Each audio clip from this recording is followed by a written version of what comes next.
Buenos días a todos. De nuevo seguimos con nuestra charla correspondiente al mes de octubre, quizás unos días un poco de retraso. Antes de empezar, quiero dar dos mensajes. El primero es relacionado con la oportunidad de tener un retiro presencial en El Escorial, en Madrid, desde el día 5 de diciembre hasta el día 9. Las personas que practican en grupo en Madrid ya lo conocen, pero en cualquier caso, por si alguno de vosotros al escuchar esta charla y viviendo en la zona o viviendo en España estuviese en condiciones de poder acudir, debe realizarlo a través de una solicitud al buzón de correo que tenéis escrito abajo. Este retiro es un retiro de Sessing, que es práctica de Zen intensivo desde el día 5 por la tarde hasta el día 9 después de comer, en un convento donde podemos estar en silencio. Necesario es que los que queráis apuntaros hayáis realizado práctica de meditación de una forma más o menos continuada, dado que el retiro pues es intenso y no se aceptan a personas que vengan por primera vez sin haber hecho ninguna práctica o simplemente por curiosidad de ver. Antes hay que pasar por un proceso que permita que el retiro sea útil. La segunda cuestión es relacionada con la forma como ahora dirijo mis charlas. Habéis notado, los que me seguís de tiempo, que hablo en primera persona o me dirijo en segunda persona. Es fruto de un proceso de interiorización personal, en el cual el yo y el tú están entrelazados y no es un yo desde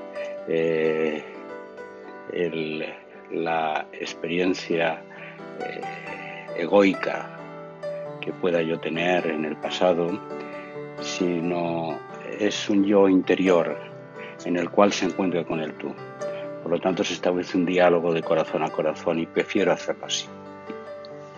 Por lo tanto, amiga, amigo, vamos a seguir en ese diálogo.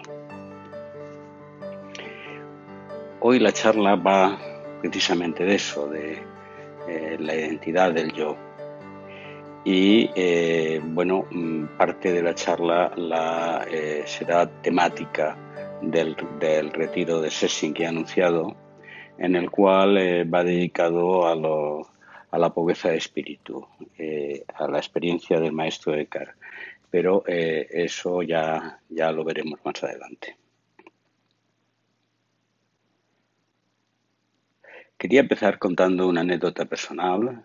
En un determinado momento de mi práctica, cuando llevaba algunos años, tuve una crisis personal y la maestra me mandó al psicólogo, prohibiéndome meditar durante ese tiempo. Esto es un hábito que debe ser hecho por los que acompañamos cuando pensamos que hay una persona donde la situación de su estado mental pueda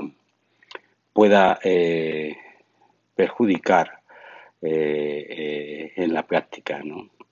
Porque es una práctica donde no solo es una práctica de plena atención, es una práctica donde se pone en tela de juicio el conjunto de la existencia. Después de mi paso por el psicólogo respondió con un informe que yo llevé a la maestra, en el cual decía que había una intensa búsqueda de quién soy yo. Entonces la maestra respondió, bueno, pues si ese es el punto de partida tuyo, pues es un punto de partida que es útil para empezar la práctica. Quiero decir que cuando, con independencia del proceso interior de humildad que me vino bien al ser considerado objeto de psicólogo o de patología mental, eh, muchos de nosotros acudimos al Zen como consecuencia de una encrucijada en la cual de nuevo las grandes preguntas de qué va esto, quién soy yo, aparecen, ¿no? El mero hecho de hacer la pregunta eh, dice mucho de la conciencia que tenemos como personas y como especie. He repetido muchas veces esto y Billy His Jagger lo suele citar muy a menudo también. La gran revolución, hay dos grandes revoluciones en la evolución de la existencia en este pequeño planeta donde habitamos. Una fue la revolución cámbrica en la cual se dio una aceleración en el proceso evolutivo y aparecieron multitud de especies y de evolución de la vida.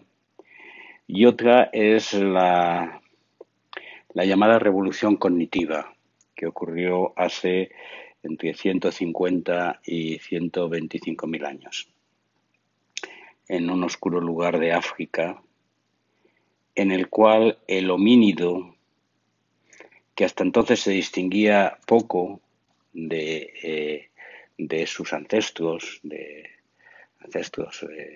orangután o del chimpancé, que son los ancestros más cercanos al homínido, adquirió conciencia de sí.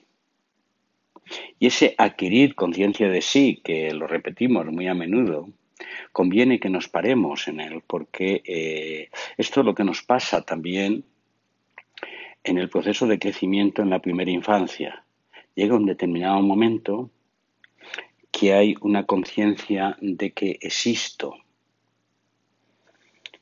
Y esa conciencia de que existo, que debiéramos interpretarla de una forma más amplia como que el universo, la realidad, empezó una nueva fase de su experiencia. La primera y gran maravilla fue la aparición de la vida y luego esa misma vida, esa misma realidad, tomó conciencia de que existía. Es como si alguien habla de destino. Almas habla también de destino oculto, destino sagrado, y otros autores también hablan de ello, como si hubiese una línea, una pulsión por ser evolucionado. Entonces, no debemos de ver esto como que yo tomo conciencia de mí, sino formo parte de un proceso evolutivo donde esa conciencia de soy y sé que soy adquiere estado de naturaleza. Pero ese soy vino acompañado de un drama, porque la evolución del homínido, que como tal no era un animal especial, existían los grandes animales anteriormente que eran majestuosos, o los grandes depredadores de la estepa en África, que de alguna manera tenían una capacidad en lo físico y en el de planteamiento de la sobrevivencia muy superior. Y este mono especial de pronto se encuentra no solamente conociendo qué es, no fue un momento de un relámpago, fue un proceso oscuro, evolutivo, a lo largo de decenas de miles de años, en el que ese proceso de toma de conciencia fue adquiriendo naturaleza y vino acompañada de una profunda sensación de desarraigo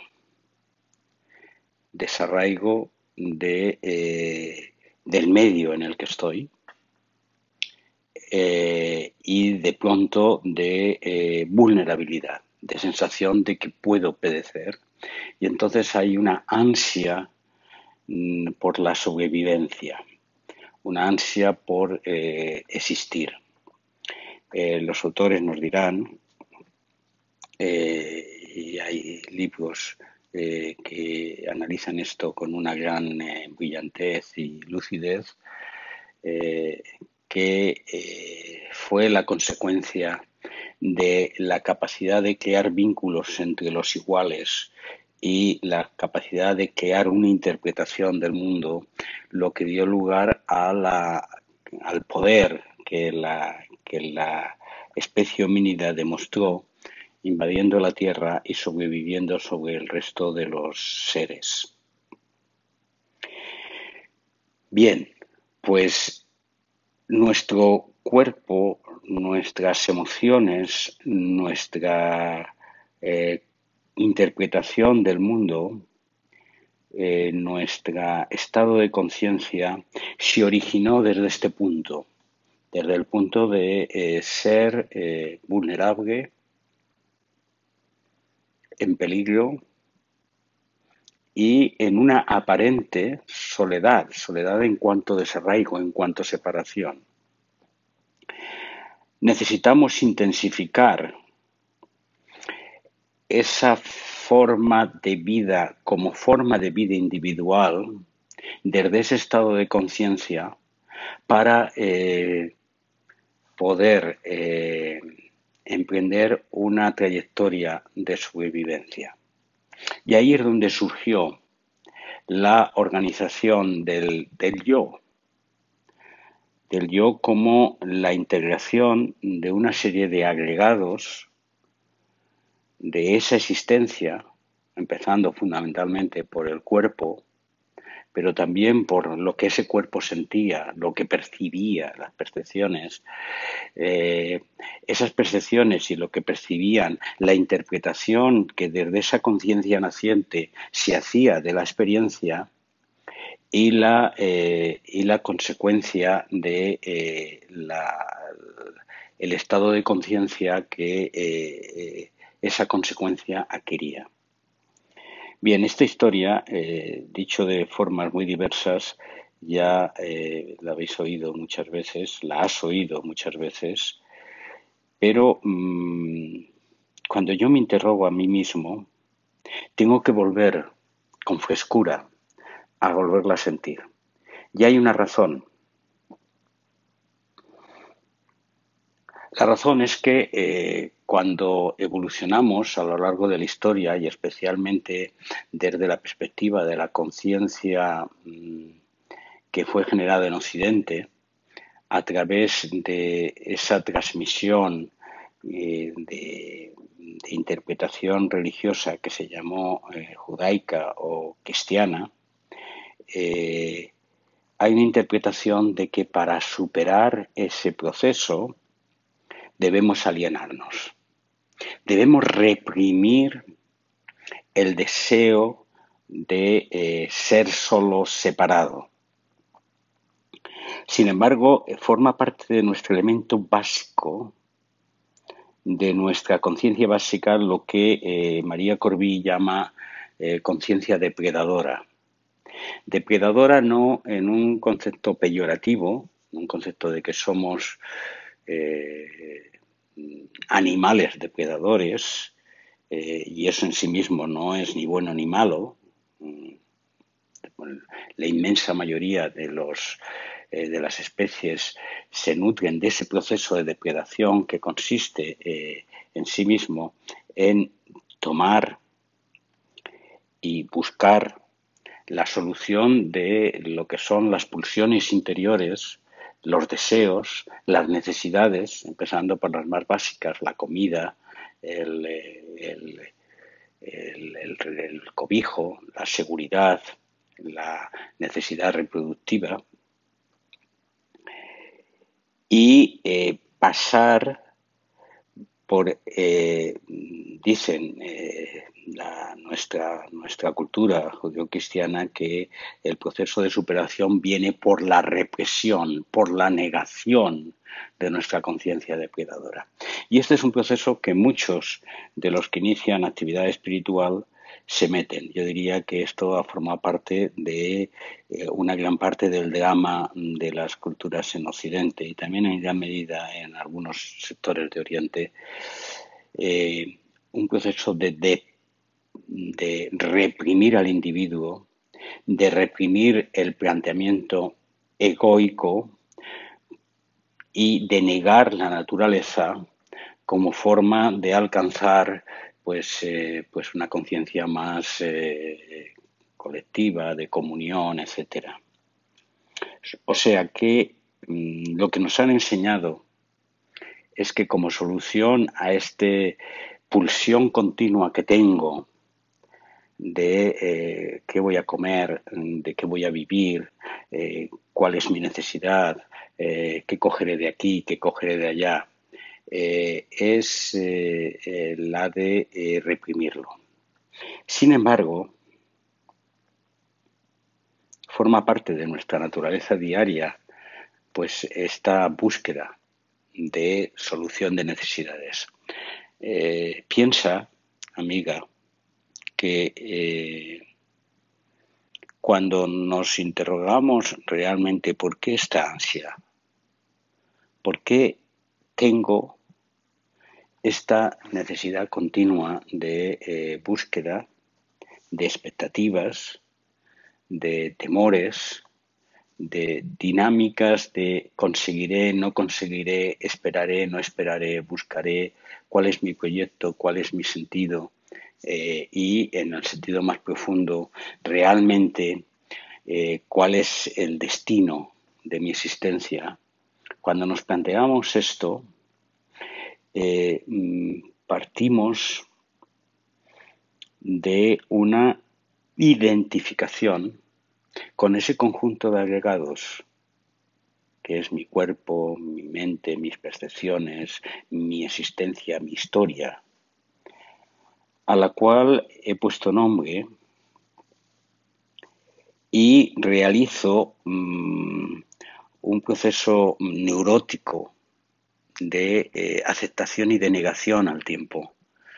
No quiero ser simplemente este yo y busco, pulso por intentar dejar entrar en mi vida a otras personas desde la perspectiva del esfuerzo, el esfuerzo del yo que renuncia a parte de su yo para que los intereses de otros también formen parte. Y en este sentido, primariamente, empezamos a hacerlo con las personas cercanas a nosotros, con nuestra familia, con nuestro grupo. Y luego, posteriormente, intentamos expandirlo con nuestra nacionalidad o con nuestra etnia, con nuestra entidad. Y este es el proceso de la historia del hombre. Cómo ha relacionado el conflicto del yo primero con el otro, y luego del nosotros con ellos, siendo ese nosotros y ellos, nosotros los que primamos, los verdaderos, los que tenemos que estar por delante, y ellos los que son objeto de nuestra depredación.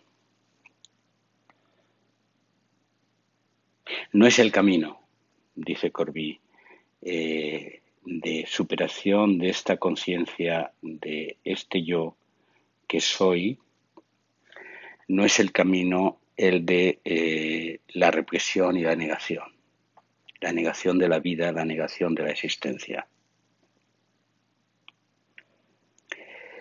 Porque una parte importante de este proceso de depredación ha sido la búsqueda de contenidos, la búsqueda de comprensión,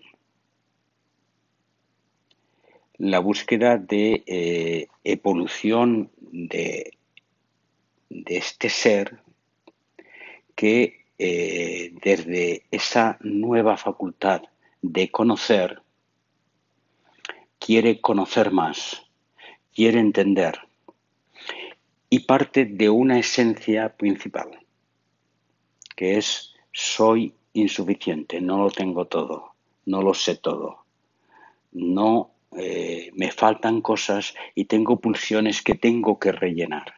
Y ese es el itinerario de búsqueda de rellenar eso que me falta, eso que no tengo suficiente.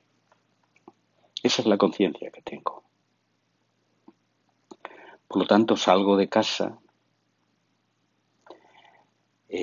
a intentar completar, intentar rellenar.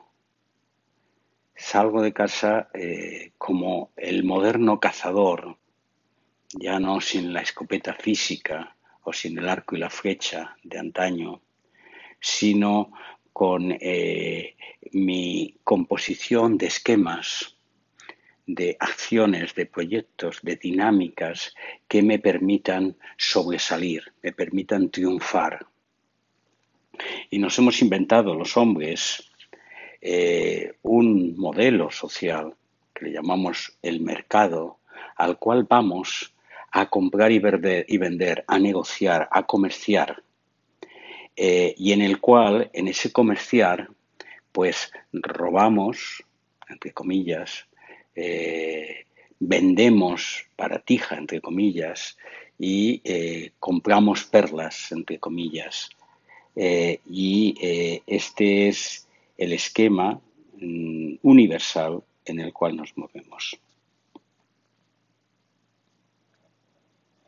He pues de renunciar a todo ello,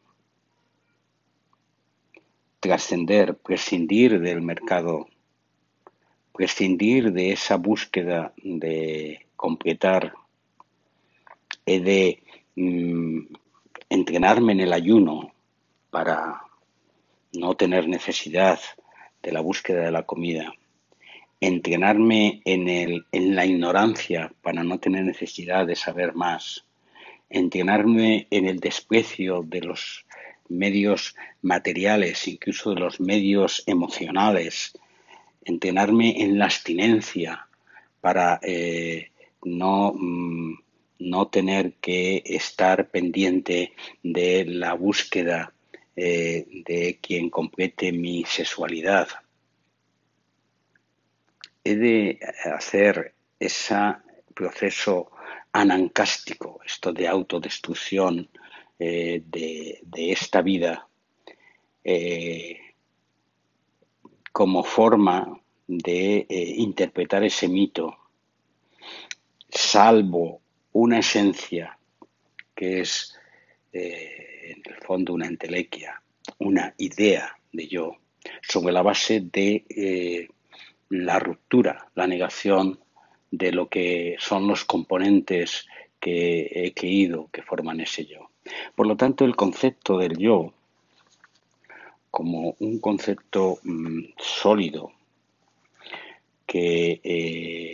al cual he dado nombre y en el cual siento todo el esquema de mi vida y desde el cual repito decenas y decenas de veces a lo largo del día esa pulsión de buscar, conocer, salir en, completar,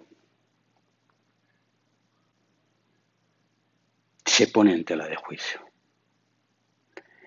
Se pone en tela de juicio no la existencia de mi cuerpo, no la existencia de mis emociones, no lo que siento y percibo, no esas ideas que aparecen como consecuencia de lo que siento y percibo, ideas que son simples, esto está bajo, esto está alto, esto es de un color diferente a esto otro, esto es más agradable, esto es menos agradable, si no pongo en tela de juicio de que esas ideas en sí mismo tengan una consistencia.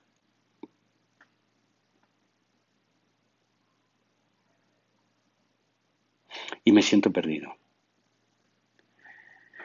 Me siento perdido en este momento de mi existencia en la cual no sé por dónde he de avanzar ahora. He recorrido mi vida desde que abrí los ojos a esta existencia, desde que sentí la pulsión por el alimento, por el cariño, por la seguridad, donde mis padres eran mis dioses, pasar por un proceso de crisis de identificación, generar a duras penas una entidad que yo me creé con un nombre propio y que he ido cultivando a lo largo de los años, añadiéndole cositas, añadiéndole conoceres, experiencias, interpretaciones, hábitos, rutinas. Y de pronto esto entra en crisis y ese entrar en crisis genera en mí una oscuridad. Y entra en crisis porque quiero seguir adelante y lo que percibo es que esta entidad a la cual le he dado consistencia y que quiero que permanezca y que trascienda, veo que tiene límites. Y esos límites es el deterioro de mi cuerpo, es ese cambio en el esquema de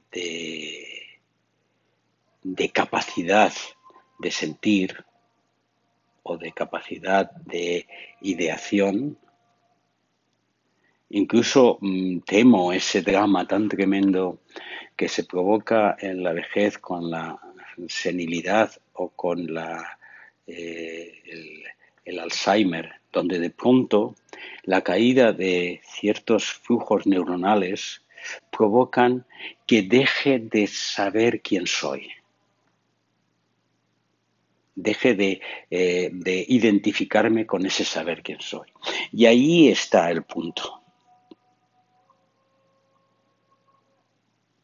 Esa persona con Alzheimer que ya no se identifica con un yo, sigue siendo cuerpo, sigue siendo emoción, o esa, a veces miro a mi perro y noto sus pulsiones puras, momento del juego, momento de recibir caricias, momento de olisquear y de perderse en la naturaleza. Y le miro a los ojos y digo, no sabes qué eres, pero eres.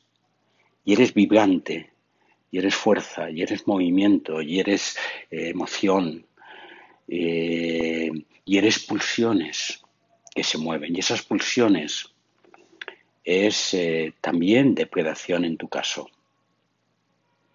Cuando yo te pongo la comida, pienso, estás con toda tu atención y tu planteamiento al objeto de la comida que va a llegar ahí. Y además hago un ejercicio, que es que te paro y te digo, no todavía te puedes lanzar la comida. Y entonces te retienes. Pero luego, en el momento que quito el dedo, metes el hocico en la comida y todo tu ser es ese comer. Y entonces me pregunto sobre mí mismo. Y digo, ¿qué es lo que es diferente en mí? La diferencia principal es que yo me he identificado con ese yo, le he dado estructura y realidad por encima de esta realidad como si fuera un ente, un homúnculo que se ha integrado en este cuerpo, en esta emoción, en esta percepción, en estas ideas y que ha de ser rescatado. Y me he inventado una historia de rescatarlo sobre la base de negación de todo lo demás. E incluso me he planteado como un esquema de esperanza que en el momento en que este conjunto de agregados desaparezca, ese yo como estructura separada tendrá trascendencia. No quiero entrar en este tema de la trascendencia en este momento, pero sí es importante saber que el drama principal del humano es que en esa separación ha cristalizado la separación sobre la base de una identificación individualista, egocentrista, que permite el generar un drama de ser vulnerable pero al mismo tiempo egoísta, que ha de resolver todo su esquema sobre la base de la depredación. Y que cuando toma conciencia de que eso entra en crisis, busca otra salida que yo considero falsa, que es la negación de la depredación. Dice María Corby, es un gran error pensar que tenemos que reprimir nuestro cuerpo, nuestras emociones, nuestras percepciones, nuestras ideas, nuestra conciencia, como forma de trascender, como forma de avanzar espiritualmente.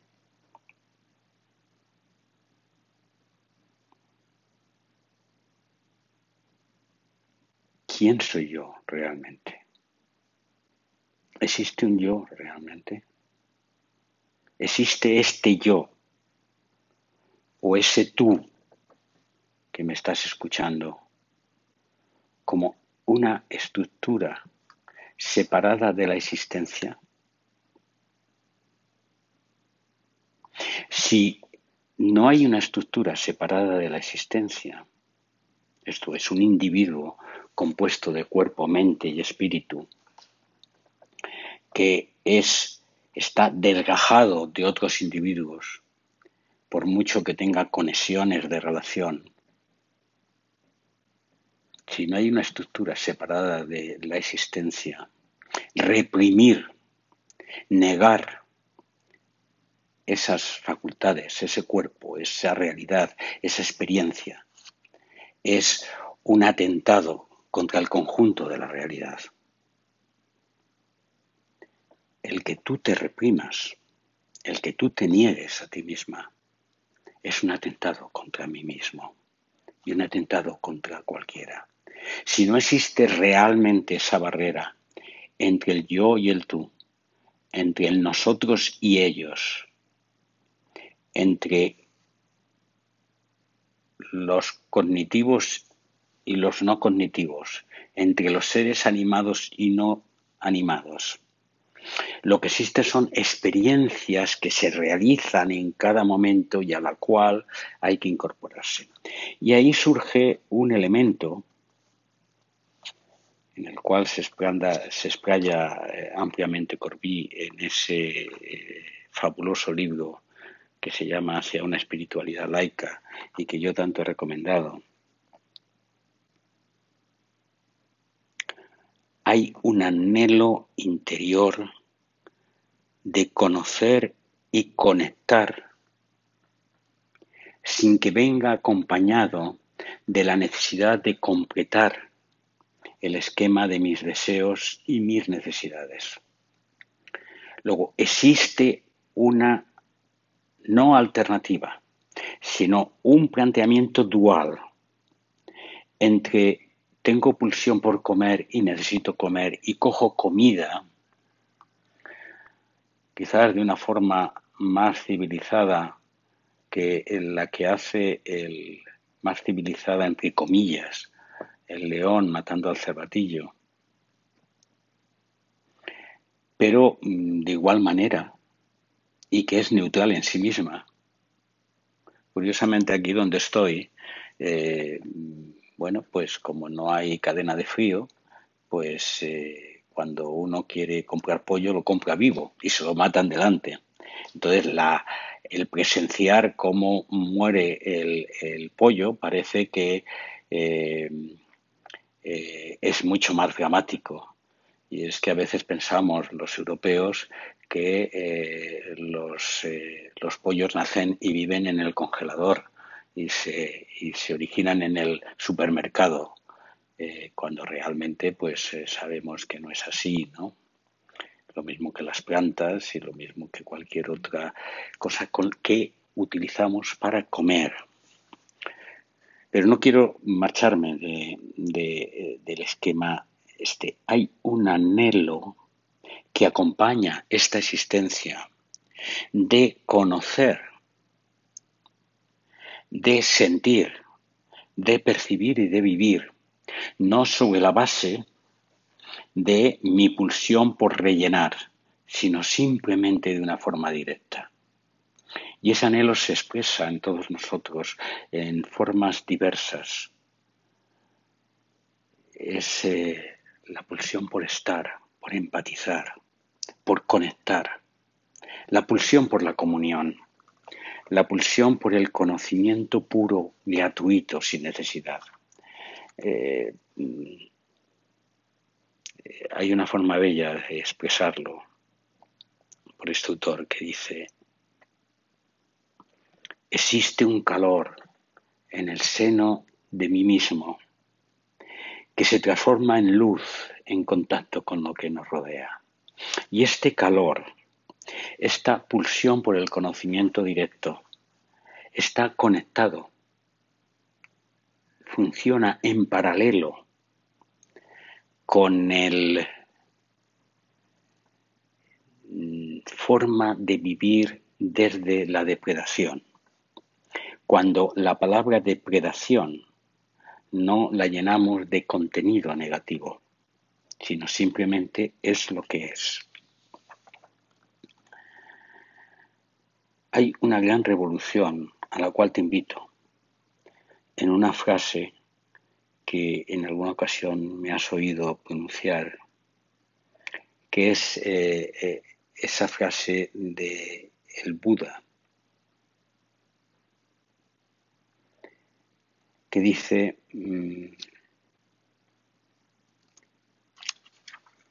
igual que un granjero irriga su campo, igual que un arquero arregla las plumas de su flecha y afila la puntería, igual que un escultor utiliza toda su capacidad vital para crear una bella estructura, así el sabio cultiva su yo como un útil instrumento. Cuando yo oí por primera vez esta frase, estaba inmerso en este esquema de qué hacer con el yo, cómo denunciar la egocentración, cómo superarlo sobre la base de un esfuerzo de negación. Y entonces esto me pilló a pie cambiado. Pie cambiado en el sentido de que el Buda no habla de negar el yo, no habla de hacerle desaparecer, habla de cultivar el yo como un útil instrumento. Y además lo compara con el campo del granjero, o con el arco y la flecha del arquero. No es el granjero, ese yo. No es el arquero, no es el escultor, es un instrumento. O sea, nuestras ideas, nuestro cuerpo, nuestras emociones, nuestras conciencia, nuestros estados mentales, sean los que sean, han de ser cultivados amorosamente y enfrentados amorosamente. Amorosamente significa con empatía, para que se conviertan en un instrumento vital adecuado, mientras además creamos espacio para ese anhelo interior que se exprese. ¿Y qué es ese anhelo y qué hemos de hacer?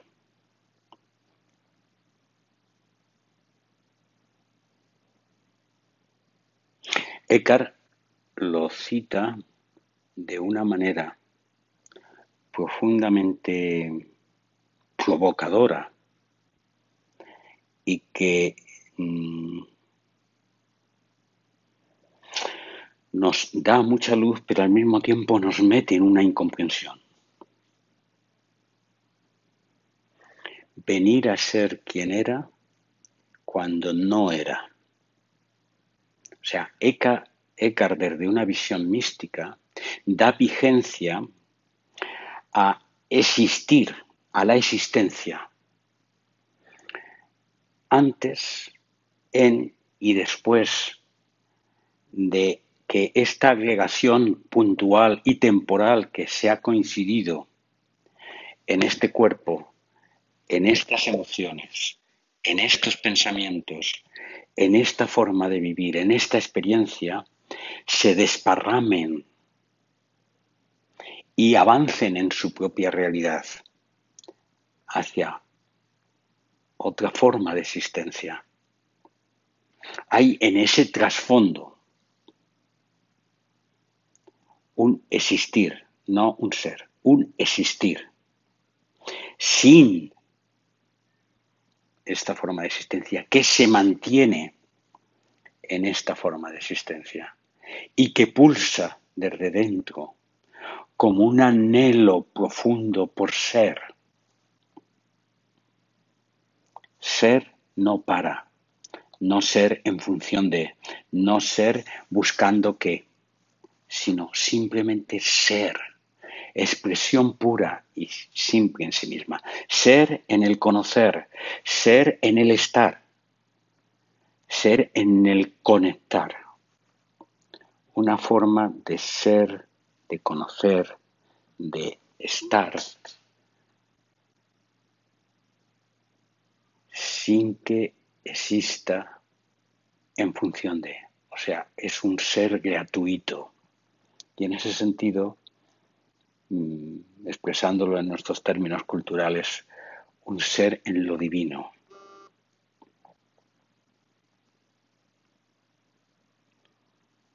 ¿Y cómo he de dejar espacio para que no solamente se exprese este útil instrumento que he de seguir utilizando día a día, momento a momento, sino que cada vez se exprese más este ser que era y que es y que será?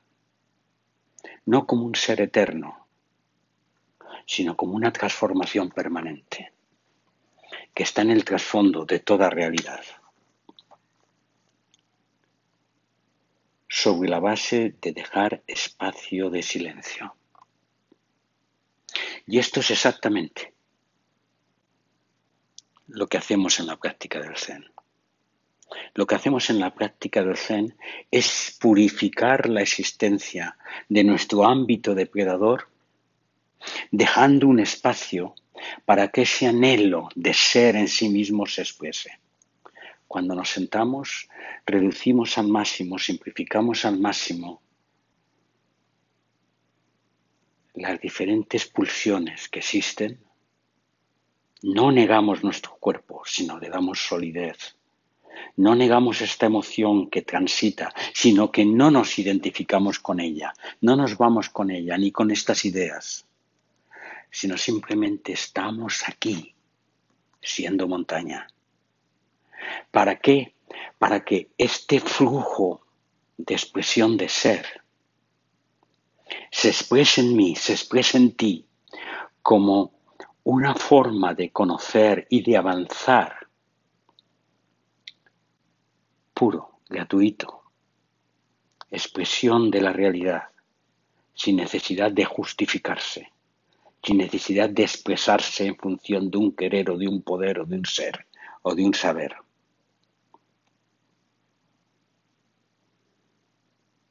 Por lo tanto, es ser nada para serlo todo, en palabras de Juan de la Cruz.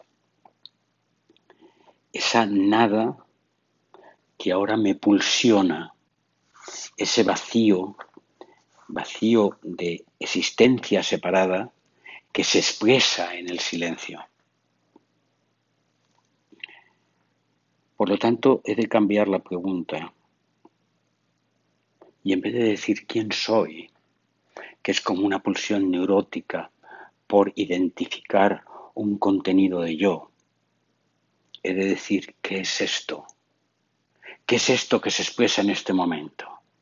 Esto es la alternativa, es quedarme anclado en una identificación de pasado, de cargas y de historia y de futuro de expectativas, desde una perspectiva de invento de consistencia de un yo, a la alternativa de qué es esto, qué pasa en este momento y cómo se incorpora esta realidad, esta existencia en lo que pasa en este momento. Esto es lo que puedo decirte en esta pregunta. Quizás esperabas de mí una nueva interpretación de la realidad del yo o del planteamiento de la superación egoica. Pero lo que puedo decirte es una experiencia de pulsión pura, de anhelo del corazón por ser. En el silencio más profundo, en el que cuando todo queda en silencio, viene hacia mí una palabra secreta, en términos citados de Eckhart. Que estés en paz.